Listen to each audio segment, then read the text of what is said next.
لفظوں کا سفر اب تو ہوتا ہے ہر قدم پہ گما، اب تو ہوتا ہے ہر قدم پہ گما، ہم ایک ایسا قدم اٹھانے لگے۔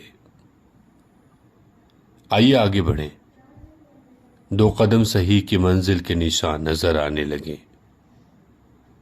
ہمارا آج کا لفظ خالص اردو ہے اور اس زبان کے ہر علاقے میں سمجھا جاتا ہے۔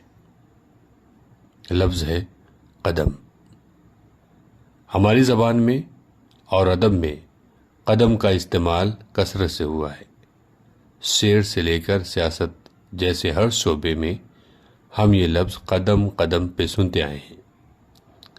آج ہم لفظ کے بھانت بھانت کے پہلو سامنے لا کر دیکھیں گے کہ اس چھوٹے سے لفظ کو کیوں کر اور کیسے کیسے بڑھتا گیا ہے۔ چھوٹے جملے بنائیے اور ان میں لفظ قدم کو ٹاکیے، جیسا کہ سننے میں آتا ہے کہ کیا عجب ملک ہے ہمارا، دو قدم آگے بڑھتا ہے تو چار قدم پیچھے چلا جاتا ہے۔ آپ کے جملوں کا انتظار رہے گا، تاخیر کی معذرت۔